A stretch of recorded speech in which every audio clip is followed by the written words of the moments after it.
Immense est le plaisir pour moi de vous retrouver, mesdames et messieurs. Bonjour à toutes et à tous et bienvenue aux informations de votre revue de la presse.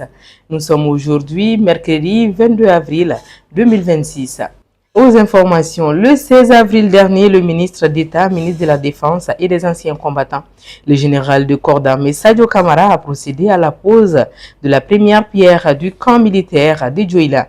Le lendemain, soit le 17 avril 2026, il s'est rendu à Konobougou pour lancer les travaux de construction d'un autre camp. La réalisation de ces infrastructures stratégiques vise à renforcer durablement la sécurité dans la partie sud du pays, marquant une étape clé dans le maillage territorial des forces de défense. Dans cette même dynamique d'action en faveur des populations, des initiatives sociales viennent également améliorer les conditions de vie à la base.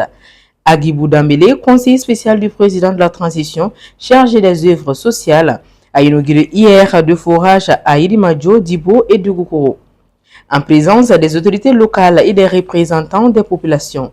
Au nom du général d'armée Assimi Goïta, il a souligné que cette action répond aux besoins essentiels des habitants, tout en les invitant à assurer une gestion rigoureuse et un entretien constant des ouvrages pour en garantir la pérennité.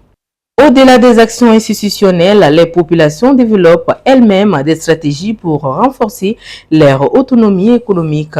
Qu'il s'agisse du commerce d'habits, de la lessive rémunérée, de la vente de légumes frais ou de produits de beauté, les femmes exercent depuis de nombreuses années de petites activités génératrices de revenus.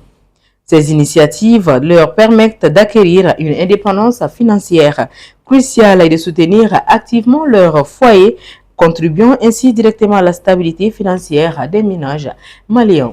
Dans ce contexte de dynamisme local, certains secteurs se distinguent particulièrement par leur croissance, à l'image du business des jouets à Bamako. Ce marché s'impose aujourd'hui comme un secteur florissant porté par l'importance accordée à l'épanouissement des enfants.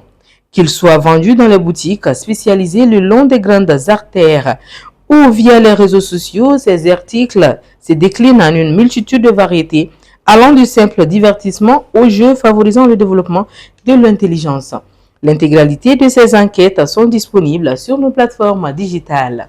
Parallèlement à cette vitalité socio-économique, le football malien amorce un nouveau tournant sur le plan institutionnel. Le nouveau président de la FEMAFOOT, Mahazoudi Baba Sissi, a entamé hier sa prise de fonction par une séance de travail par le secrétaire général, suivie d'une visite des locaux et d'une rencontre avec la presse. Élu avec un large consensus, il a insisté sur la nécessité d'un état des lieux complet des finances et du patrimoine, affichant sa volonté de relever les défis de la restructuration et de la gouvernance du sport roi. Enfin, cette mobilisation se poursuit également sur le terrain sportif corporatif. L'agence malienne de presse et de publicité AMAP affronte cet après-midi l'équipe de Télécel sur le terrain annexe du stade Mamadou Konaté. Finalistes de la 4e édition, les joueurs de l'AMAP ne jouent que par la victoire pour leur entrée dans la compétition. Le secrétaire général du comité syndical Bassaro Aïdara a d'ailleurs lancé un appel à la mobilisation générale, invitant l'ensemble des travailleurs à venir soutenir massivement leur équipe. C'est sur cette note d'optimisme et de dynamisme que nous refermons ce tour d'horizon de l'actualité. Nous vous remercions de votre fidélité et vous donnons rendez-vous demain pour une nouvelle revue de presse afin de continuer à suivre ensemble. N'oubliez surtout pas de nous suivre à travers vos sites www.lesor.ml et sur nos plateformes digitales d'information. Merci et bonne journée.